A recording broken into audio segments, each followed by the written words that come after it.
For today's video, susubukan natin magluto ng napakasarap na steak gamit lang ang pala. Kakaibang experiment na naman ang mapapanood nyo ngayong araw mga kabrader. At baka first time mo lang din makakita ng steak na niluto gamit lang ang pala. Kaya panoorin mo yung buong video para malaman kung naging successful ba yung experiment natin ngayong araw. Simulan na natin. Umaga pa lang, bumili na kami ng pala para sa ating gagawing experiment. At salamat nga pala sa G-Steak PH. Dito namin nabili itong napakaganda at sobrang quality steak. USDA Prime Rib Eye Steak nga pala ang gagamitin natin. Bali, dalawa na yung binili namin. So, unang gagawin natin dyan mga kabrader, ipapat dry lang natin yung steak para mawala yung moisture para kapag niluto natin mamaya, magkaroon siya ng magandang crust. At syempre, kailangan natin yan i-season ng salt and pepper. Syempre, kabilaan yan mga kabrader. At habang ginagawa ko nga yan, nire-ready na nila kabrader yung paglulutuan natin. At dahil bago nga yung palang gagamitin natin ngayong araw, syempre, kailangan nating sunugin yan. Kabilaan mga kabrader, para masunog yung factory seal, ayaw naman natin maglasang chemical yung steak na kakainin natin mamaya. Pagkatapos nga natin sunugin yan, kailangan nating linisin yung pala gamit ang steel wool at sabon. Syempre, pakahugasan ng maayos yan para malinis na malinis talaga.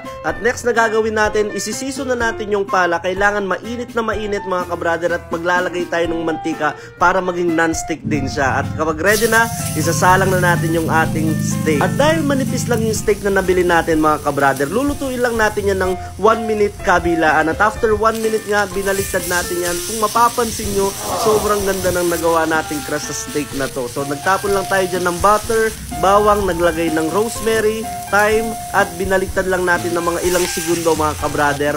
Okay na yan. So, sinalang pa natin yung pangalawang steak natin. Same procedure lang din, 1 minuto kabilaan. At syempre, kapag naluto na yan mga kabrader, kailangan natin yung i-rest at least 10 minutes. At after 10 minutes, hihiwain na natin yan. At sa nakikita ko, mukhang okay naman yung doneness ng nagawa nating steak. At syempre, hindi na natin patatagalin yan mga kabrader. Magti-taste test na tayo. First bite. Yun, grabe. Sobrang lambot, sobrang juicy, at perfect ang pagkakaluto niya mga kabrader. Pagdating pa naman sa steak, mas gusto ko yung part na meron siyang taba. At kung umabot ka nga pala sa part ng video to kabrader, paki-comment na rin kung tagasan ka para alam namin kung saan umabot yung video to. At si kabrader G na nga ang magti-taste test. You know, grabe. Sobrang sarap nito mga kabrader. Kung steak lover ka at napanood mo to, sigurado ako na mag-crave ka talaga sa steak. Ikaw kabrader, pagdating sa steak, ano bang doneness ang gusto mo? Paki-comment mo naman kung gusto mo ng medium rare, medium, or well done. Kasi kami, pagdating sa steak, mas gusto namin yung medium or medium rare. Sana nag-enjoy kayo sa episode natin ngayong araw mga kabrader. Huwag kayong mag-alala, yung palang ginamit natin kanina, pwede pang magamit yon. At huwag mo na rin kalimutang i-like yung video natin, paki-share, at i-follow yung ating Facebook page, Kabrother Vlogs. Maraming salamat sa walang sawang support ang binibigay nyo sa ating Facebook page. Sobrang appreciate namin kayo. Ingat kayo and God bless.